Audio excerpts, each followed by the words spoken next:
大家好，这里是大叔说花。今天呢，咱们跟大家聊聊这个珍珠梅啊。这个珍珠梅呢，我们收到之后啊，要检查几个地方啊。第一个呢，我们要看一下这个花啊。珍珠梅开放速度是比较快的，所以说如果我们收到这个花是这种花苞状态的，会比较好啊，最好是白色的花苞状态。如果说我们收到这个珍珠梅呢，它开放度比较大，都已经完全开放了，这种情况下我们要拍照啊，找那个山下时候，因为它的花期是比较短的，它一旦开放以后，它会保持多长时间。第二个呢，我们看一下这个下边的叶子啊，如果说它下边这个叶子是比较绿的啊，很精神的就没问题。但是如果下边这个叶子，尤其是塑料袋包裹的部分，如果出现这种腐烂、变质、这种批量的掉叶，或者说发黄这种，我们也可以找这个商家售后啊。基本上珍珠梅嘛，就是两个问题啊。这个珍珠梅呢，我们说到以后啊，如果我们看到这个花的茎秆啊，是可以完全支撑起这个花序的啊，花序部分它是垂直的、有力的，不会出现这种蔫软的情况。这种情况下，说明这个花呢不脱水，或者说是轻微脱水。这种情况下呢，我们没有必要做这个醒花处理啊。如果我们感觉这个花已经蔫软下垂，包括这茎秆已经发软的这种情况下，我们一定要做这个醒花的处理啊。醒花处理呢也很简单啊，一个是咱们外边这个包装啊，咱们可以不打开，就让它这么裹着，让它保持这个花和这茎秆是直的啊。如果说拆掉包装以后，咱们可以用硬纸把花头包裹一下也可以啊，就是把硬纸包裹完以后，让它保持是直的情况下，剪根深泡水，一般情况下3个小时左右吧，就可以这个恢复活力。我们一旦发现它恢复活力了，硬挺起来了，我们赶紧拿出来平插。因为这个珍珠梅的花期比较短，你长时间浸泡以后，可能会造成这个花期的缩短，它会很快就开了啊。这个珍珠梅呢是一种木本花材，它基本上上市的时间基本上在春末夏初的时候吧，就这段时间天气特别热，它就没有了，就结束了啊。只有这个相对来讲还凉快一点时间会有啊。这珍珠梅呢有一个缺点啊，可能很多人可能不太喜欢的，就是说它这个花啊完全开放以后，它可能会出现这种比较多的这种掉渣的情况，就是桌上呢就比较难收拾，这是一个珍珠梅的一个缺点。另外呢，我们看一下啊，我这个珍珠梅质量很好啊，它花苞已经发白了。如果说是那种很生的花苞，如果采的非常生，花苞很小很绿的情况下，那种情况有时候不太容易开。如果这种情况呢，我们可以加点那个 HVB 啊，就促进这个花材吸水，我觉得可能会好一点啊。如果我们给这个珍珠梅一个关键词呢，我觉得就是低温吧，因为这个珍珠梅啊受这个温度的影响非常大。如果说天气一热或者环境温度一热，它会很快就开始结束了。所以说保持低温是一个很重要的事啊。咱们在处理这个珍珠梅前啊，先把这个水啊要准备一下啊。首先啊，我们要把这个花皮彻底的清洗一下啊。我们建议使用桶装水加上保鲜剂来养这个珍珠梅。叶面高度呢不需要太高啊，一般情况下加了保鲜剂的话，10厘米左右就没什么问题。这个珍珠梅的吸水能力还是相对比较强的。然后咱们处理一下这个花啊，把它这个花皮比一下啊，就是说瓶口以下的叶子要去掉，因为这个太高了。我前面说过，咱们这个插皮的话啊，瓶口以上的高度比较高于这个瓶高啊，所以说咱们不用插那么高啊，就差不多了。然后我们把瓶口以下的一定要剪掉啊。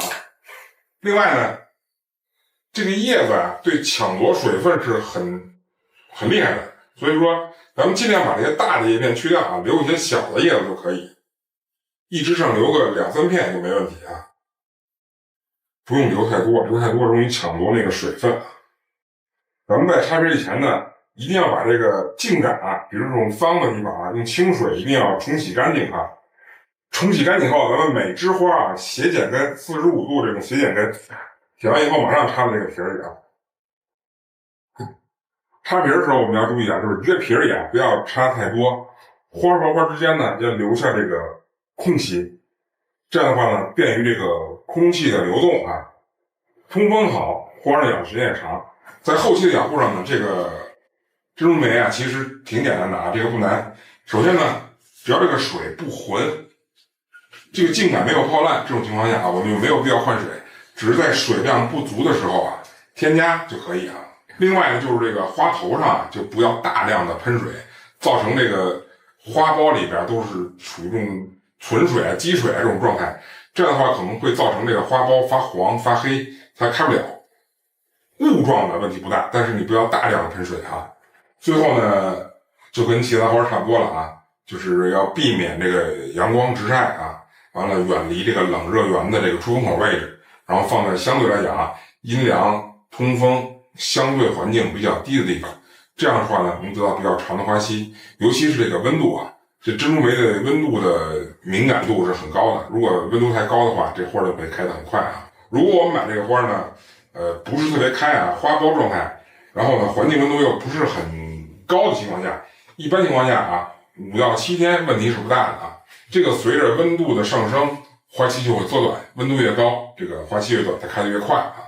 这个珍珠梅呢，从形态上来说啊，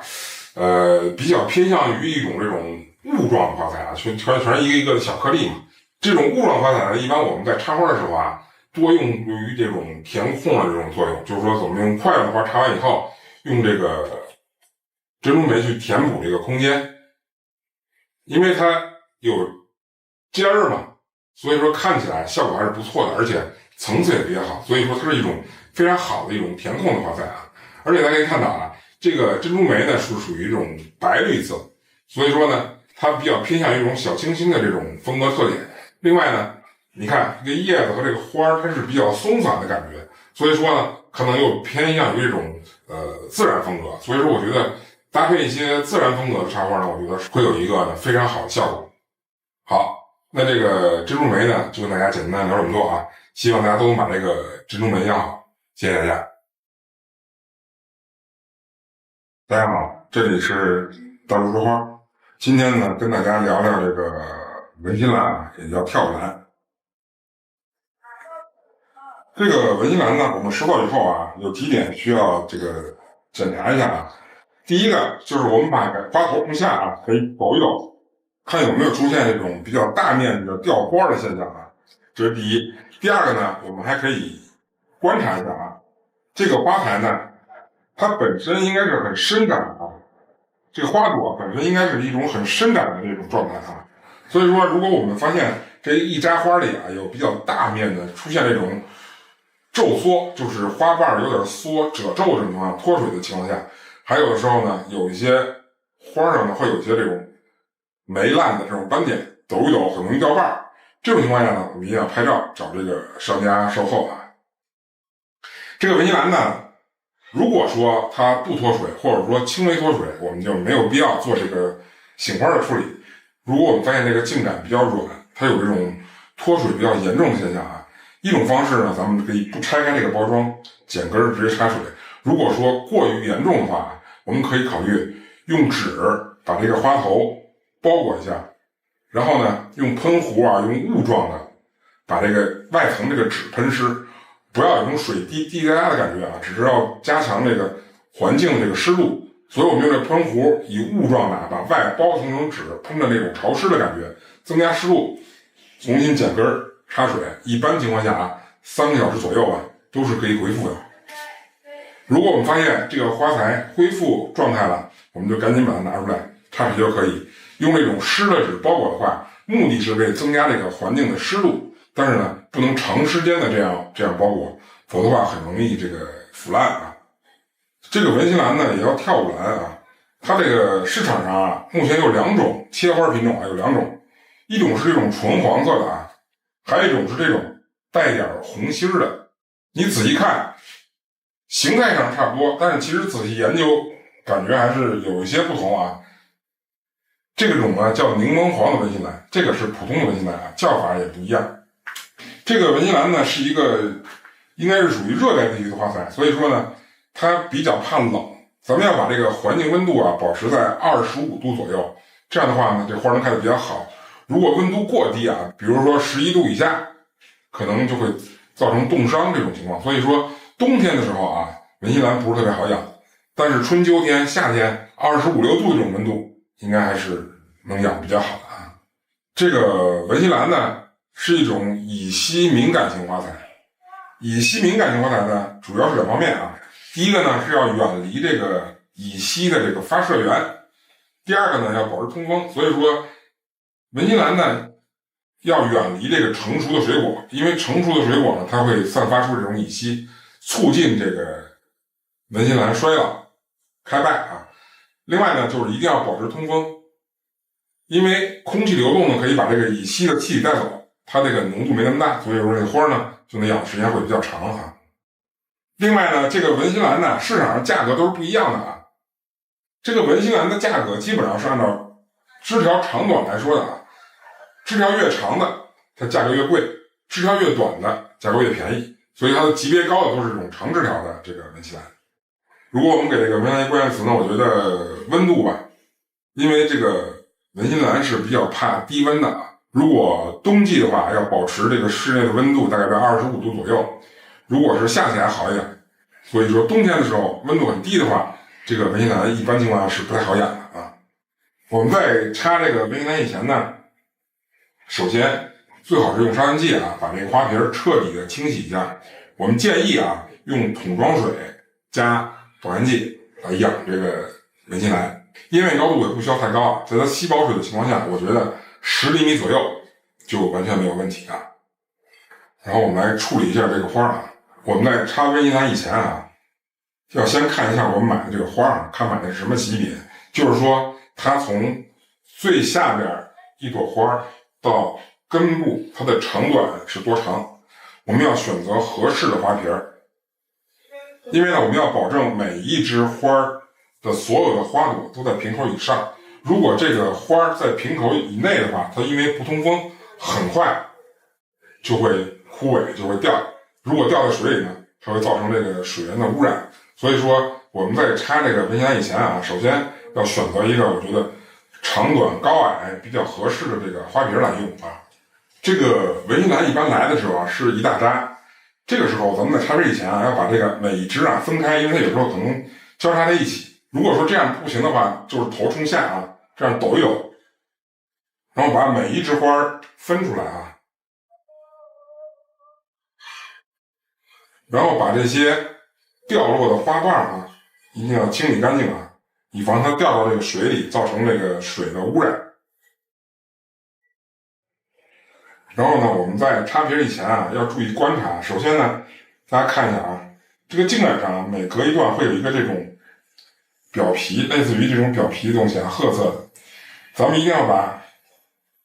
埋没在水面以下的这个部分啊，咱们要给它摘掉啊，摘除干净，这个泡在水里很容易烂，造成这个水质的污染啊。另外呢我们要检查一下，如果有不好的有点腐烂的这种花瓣，咱们要给它及时摘掉。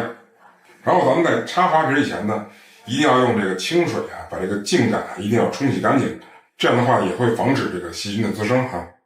清理完的话呢，咱们每枝花啊，就是斜剪根以后啊，马上插入这个皮里。重要的是我们要保持这个所有的花朵都在这个瓶口以上啊，不要没入这个瓶中啊。前面我们说过啊，这个文心兰呢是一种乙烯敏感型花材，所以说咱们一个皮呢不要插得太挤太满，要保持这种空气的流动啊，花和花之间要保持一定的距离，这样的话呢乙烯气体不容易聚集，这个文心兰呢也能得到相对来讲比较长的花期啊。这个文心兰的养护呢其实是一个挺简单的事啊。首先呢这个瓶插液它只要不浑浊很清澈，茎杆没有泡烂这种情况下，我们就没有必要换水了，只是在这个水量不足的时候添加就没问题。另外我们可以经常检查一下这个枝上这个花啊，它先开的花会先败，所以说如果我们看到有下部啊就根部这种蔫的或者这种萎缩的这种花，咱们可以及时把这个摘掉，这样的话呢能保持更好的这个观赏效果啊。最后呢就跟别的花都一样的啊，咱们要这个避免这个阳光直射，放在远离这个冷热源的出风口为止。刚才说过啊，它是一个乙烯敏感型花材，所以咱们要远离这个成熟的水果，我们要放在这个通风条件比较好的地方。另外呢要保持适当的温度，温度不能过低，这样的话呢对这个文心兰的养护是非常有好处的。正常情况下呢，这个文心兰的花期应该能达到10天以上，只要温度合适，花的鲜度好，10天以上应该问题是不大的。这种兰花类的花期都是比较长的啊。这个文心兰呢是一种线条类的花材啊，所以说我们在和块状花材或者说伞形状花材，就其他类型的花材搭配的时候呢，它能起到一个丰富空间、拉伸空间，使那个层次更丰富这种作用啊。而且呢，可以增添很多这种活力啊。但是文心兰呢分2种啊，这种是柠檬黄的，纯黄色的，这种是带红心的啊。我个人觉得这2种文心兰呢，又有一些不一样的感受啊。这种带红心这种文心兰呢，它会感觉比较喜庆、比较欢快的这种感觉。这个柠檬黄的文心兰呢，它感觉很宁静、很春天的这种感觉。所以说，我觉得这个柠檬黄的文心兰呢，可能具备一些这种小清新的这种风格特点啊。好，那这个文心兰呢，就简单跟大家聊这么多啊。希望大家呢都能把这个文心兰这个花养好。好，谢谢大家。大家好，这里是大师说花。今天咱们跟大家聊聊这个水仙百合啊。这个水仙百合呢，也叫6出花啊。我们在收到这个水仙百合的时候呢，我们要检查一下几个地方啊。首先呢，跟其他花差不多啊，头冲下抖一抖啊，会不会大面积的掉东西啊？如果掉花瓣啊、掉叶子什么的，这肯定是不行的啊。水仙百合一般是不会掉什么东西的。第二个呢，我们要看一下包装里的这个叶子啊。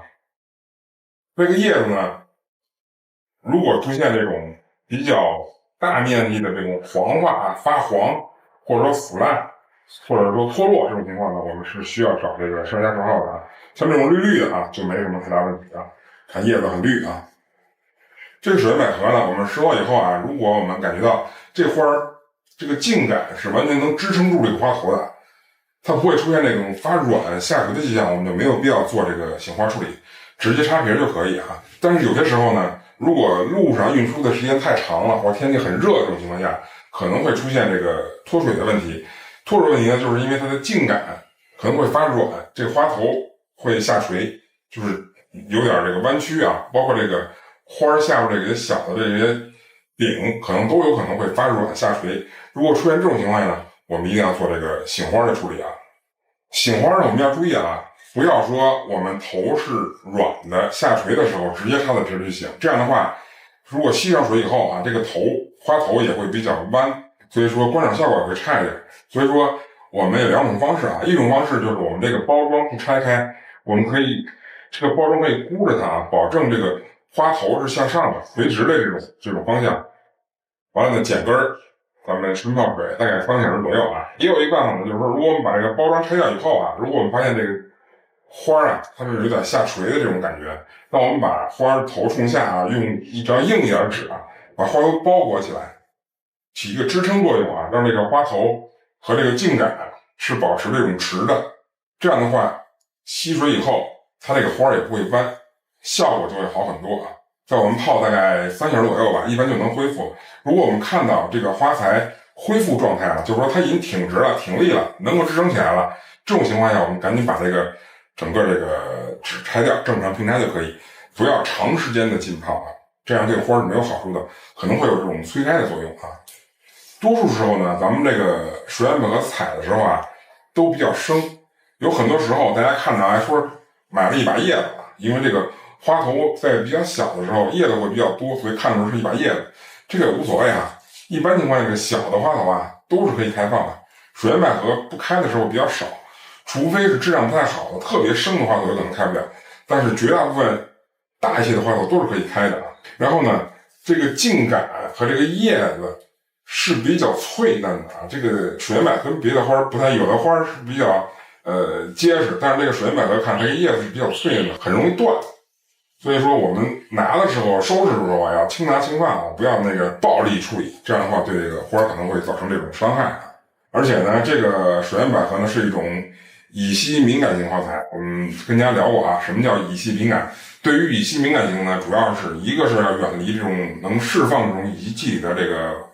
东西，比如说成熟的水果什么的。第二个呢，就要保持通风啊，因为这个花本身也是会散发这个乙烯气体的。所以说你如果保持通风的话，这个仪器就比较难聚集，就很快就挥散了。这样的话对这个花的影响就会比较小。所以第一是要远离这个成熟的水果，第二呢是要保持通风的环境，花和花之间的距离呢要保持的大一点，这样的话乙烯呢就不会聚集啊。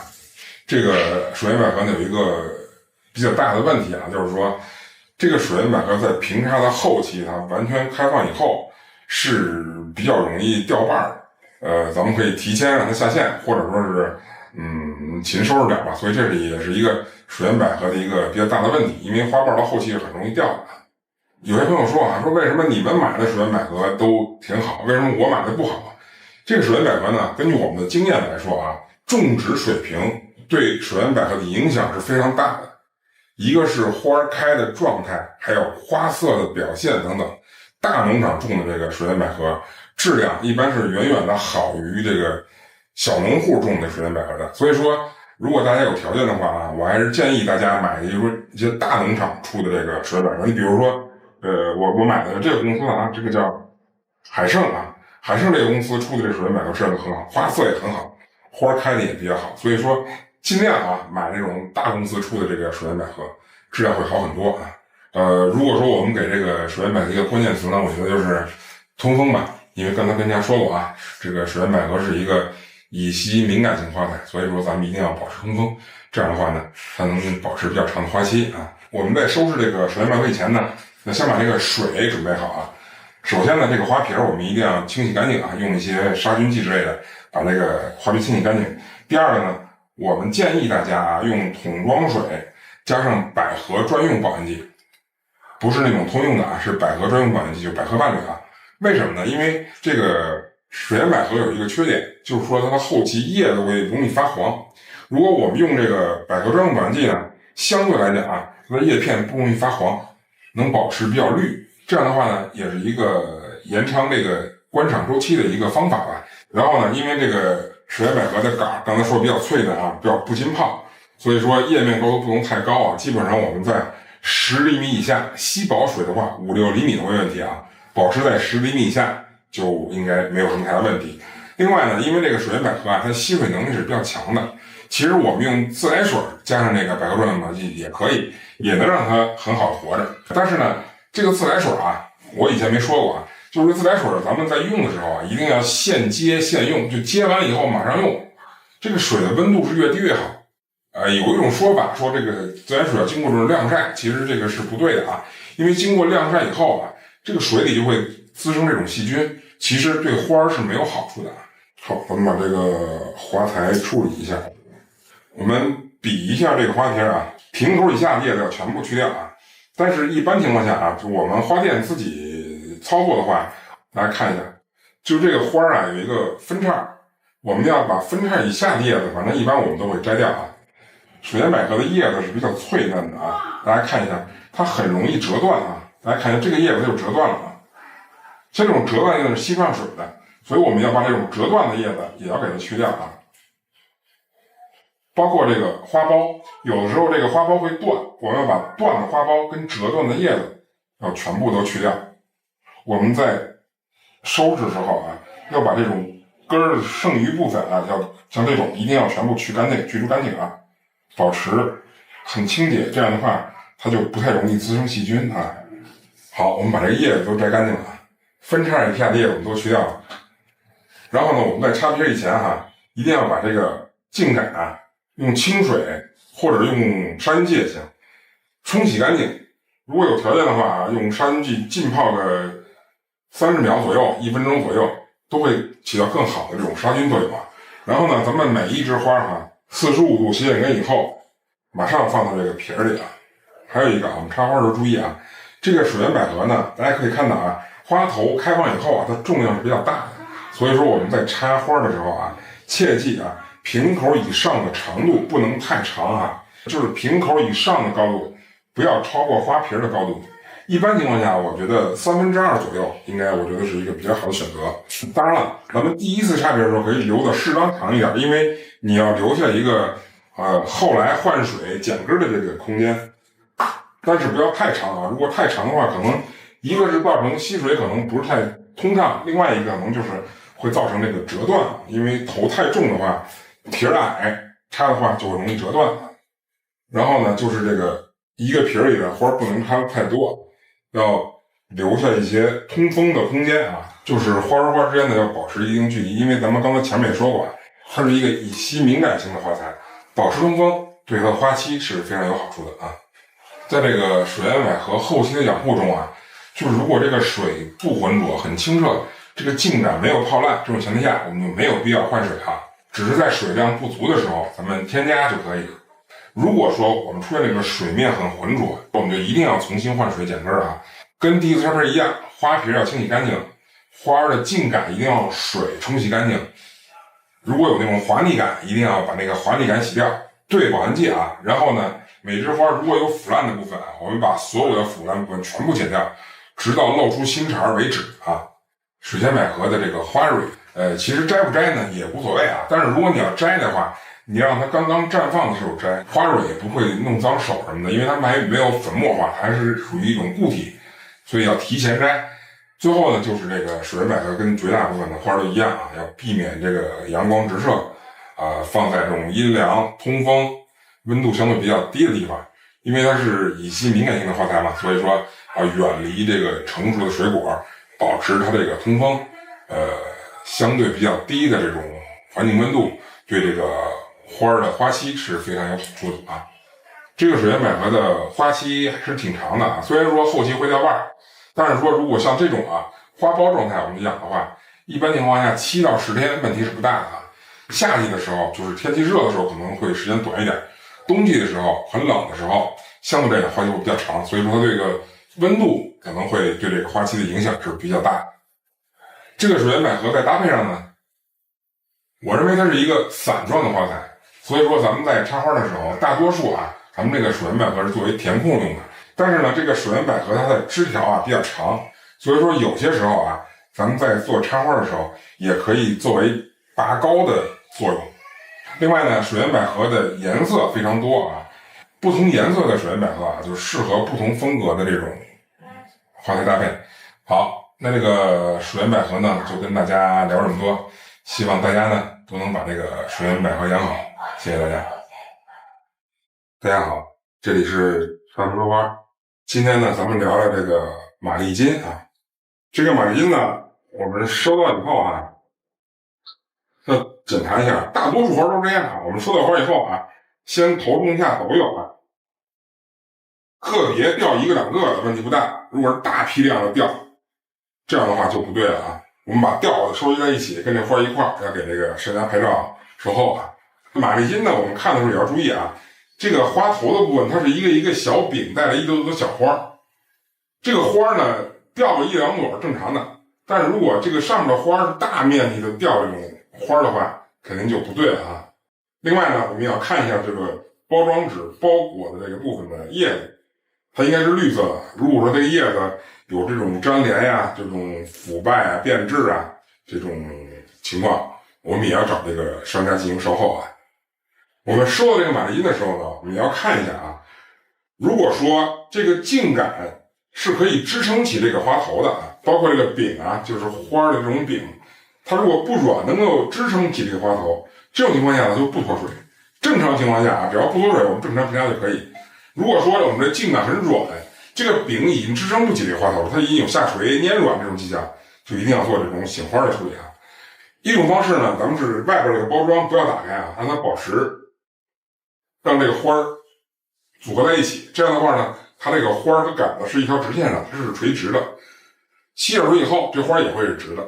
如果说不包的话就是你反着放，它倒着放的时候，它可能最后这个花不太容易直。所以说一种是不拆包装，另外一种可能用硬纸裹一下让它保持是直的。这种情况下咱们剪下根深泡水，一般情况下2到3小时都是可以恢复的这个马丽金呢也不要泡的时间太长我们看到它恢复活力了，能直立起来了，咱们就直接给它打开插直就可以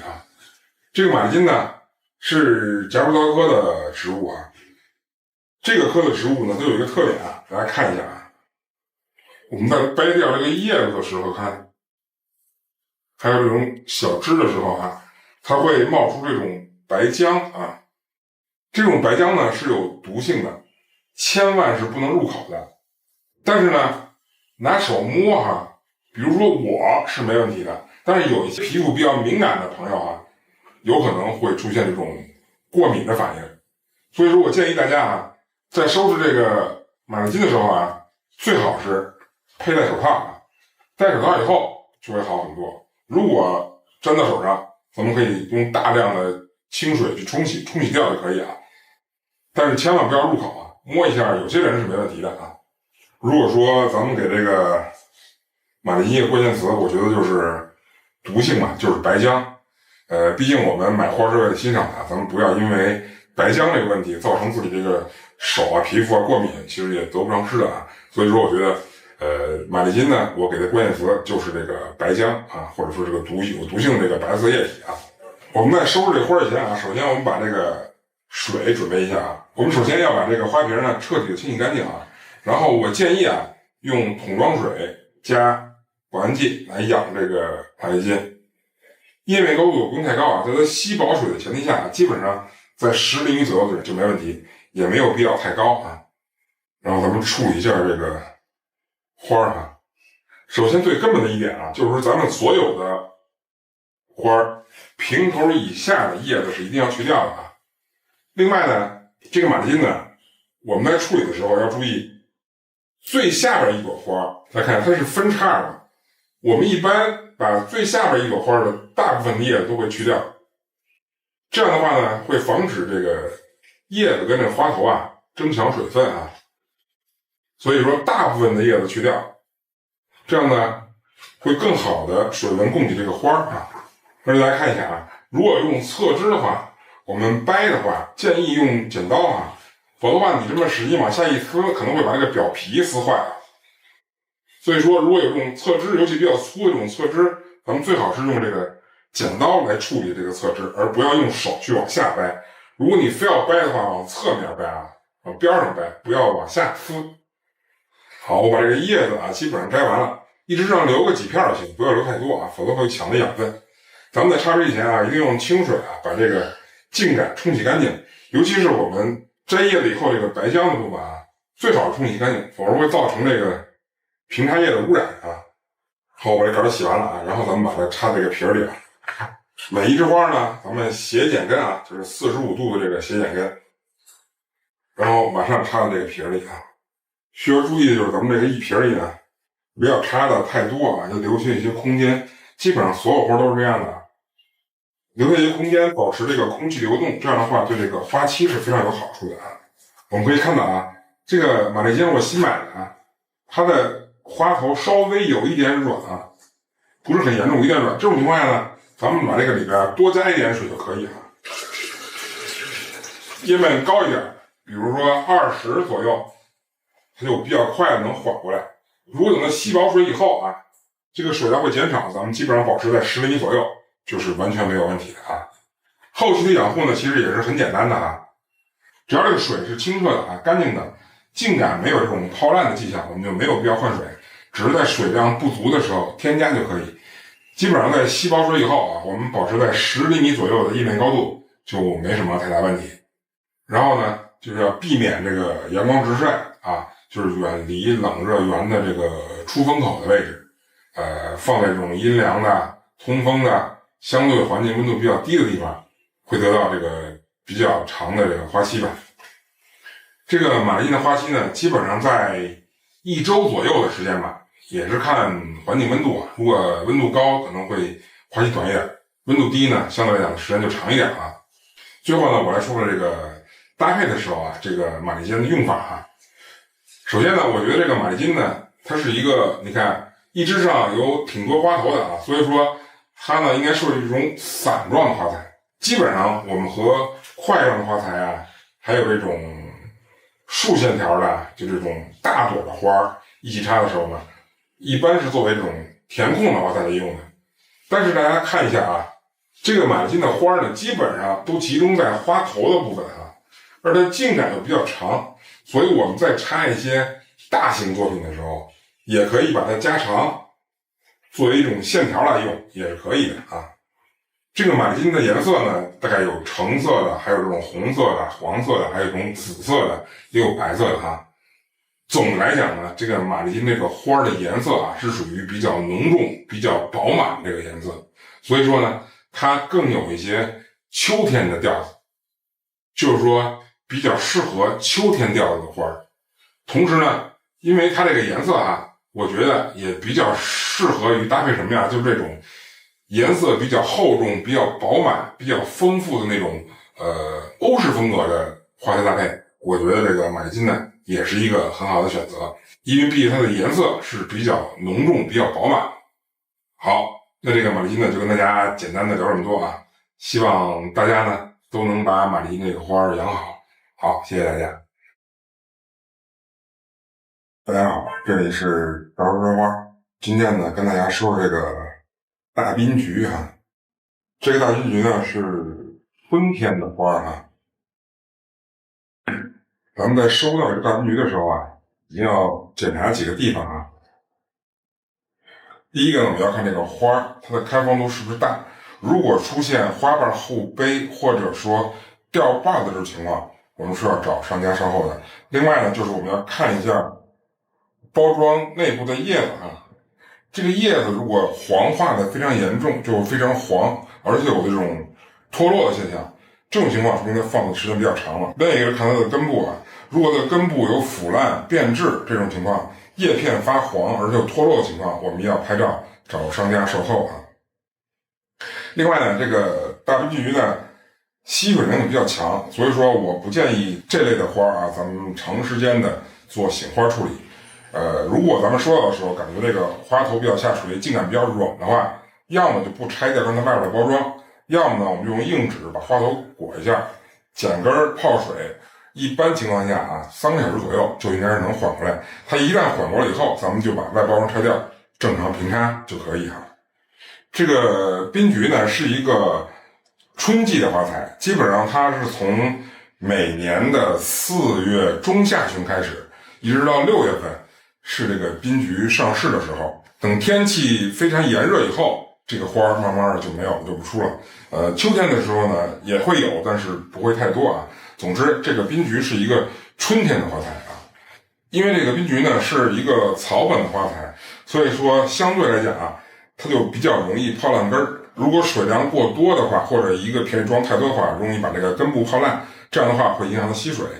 如果说关键词呢，咱们这个滨菊呢是2个字啊，杀菌，就是咱们一定要做好前期的这个所有的清洁工作，这样的话对它的花期是很有好处的。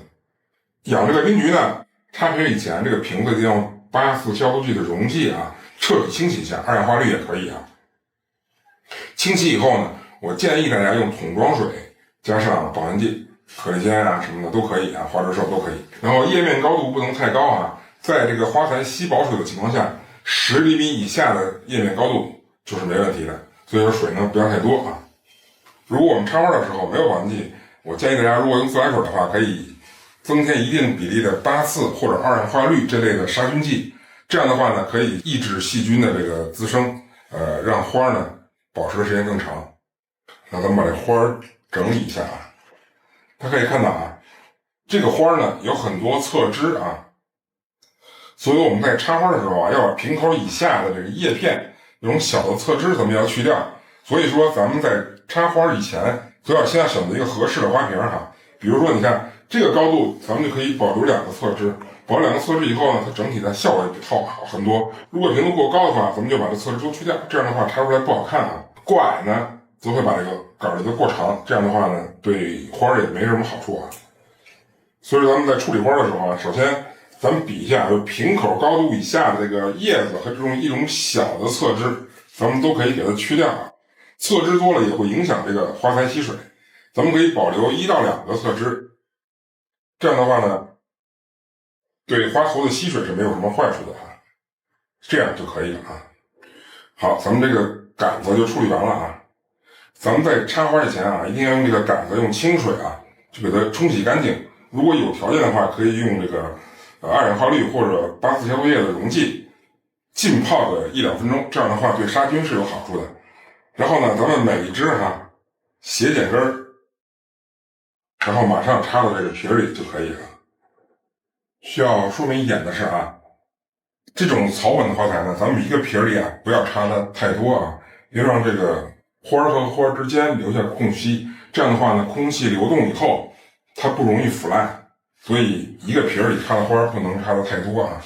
这个大滨菊呢属于一种草本花材，它在养护的时候啊，我们要注意一定要把前期的清洁工作做好，这样的话呢，水只要清澈不浑浊，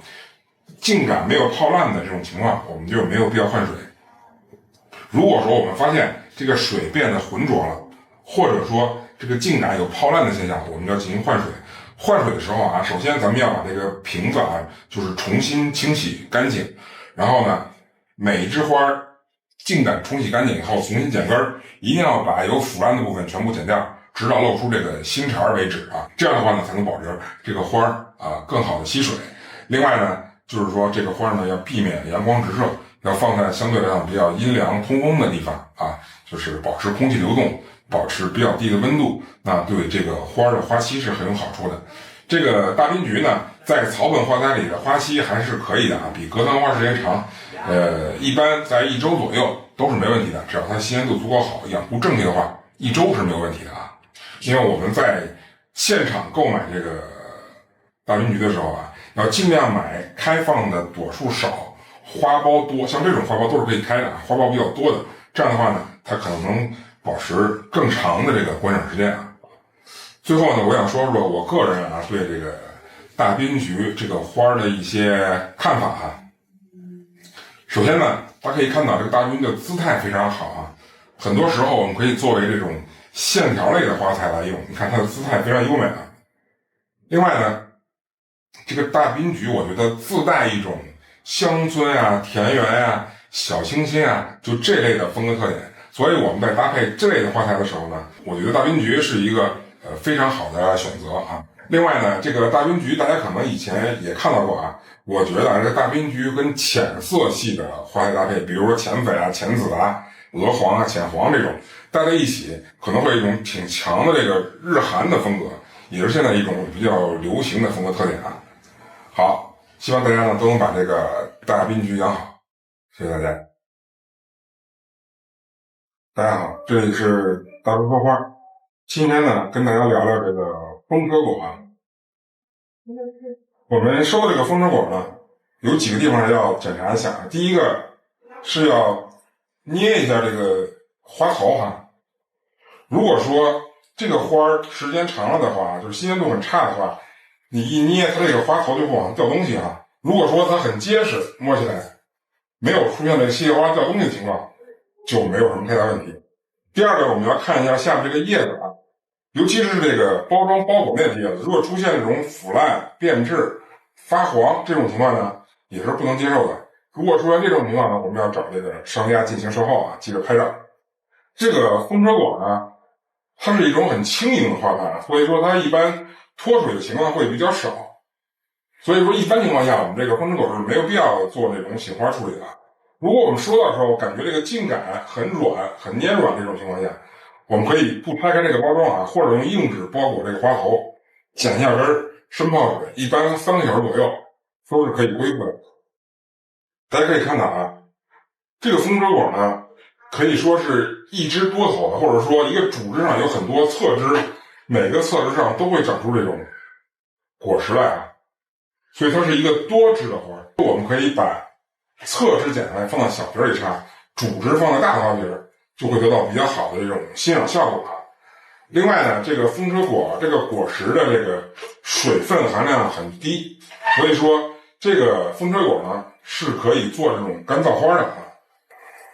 如果给这个风车果一个关键词呢，我觉得就是2个字啊，通风吧。因为呢，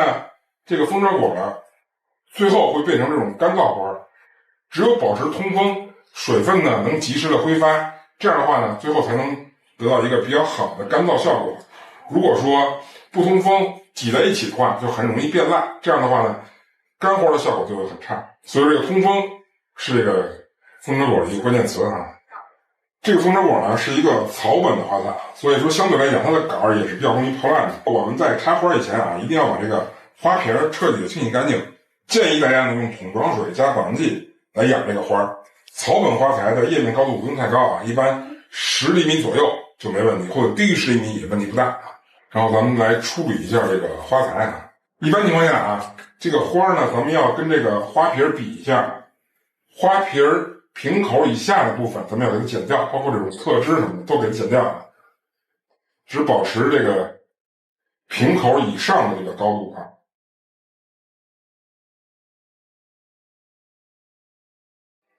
然后这些大的叶片咱们也要给它去掉啊。大家注意啊，在去除这个大的叶片的时候啊，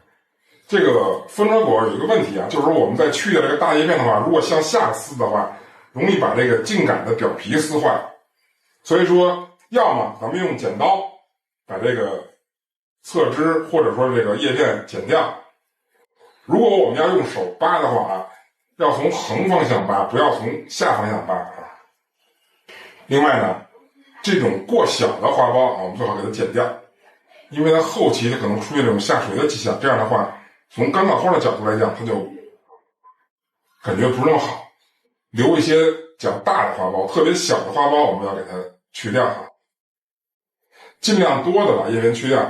只要上面留几片小叶子是没问题的。但是如果留太多的话，最后可能效果就会比较差啊。我把这个花都收拾完了啊。咱们这个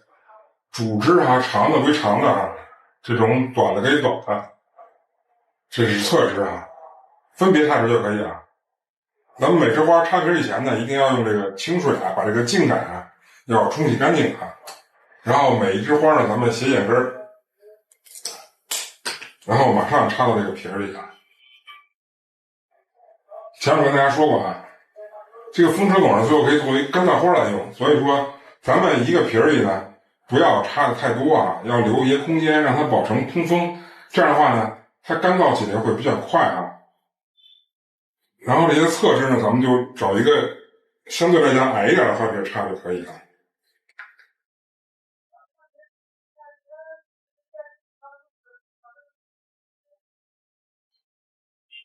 我这个花呢就插在皮里了啊。首先呢，我们这种主枝的比较长的这种花啊，可以插在一个比较高的花皮里。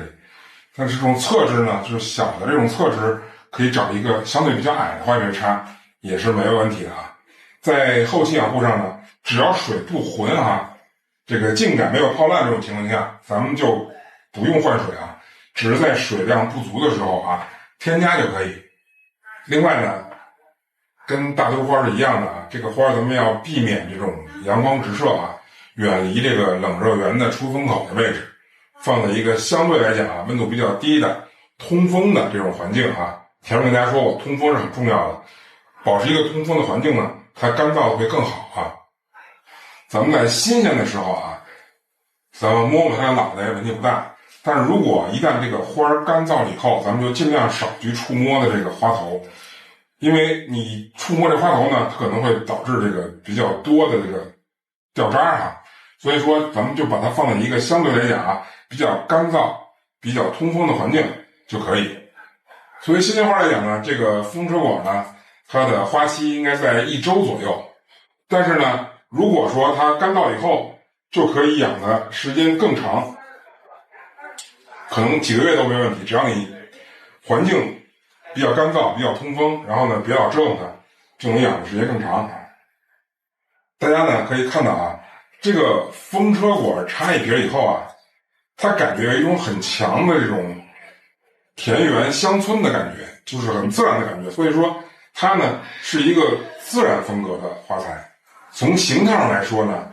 这个风车果是属于伞状花，它跟别的花材搭配的时候，主要是用在这种填空啊，或者一些小小的线条的这种感觉，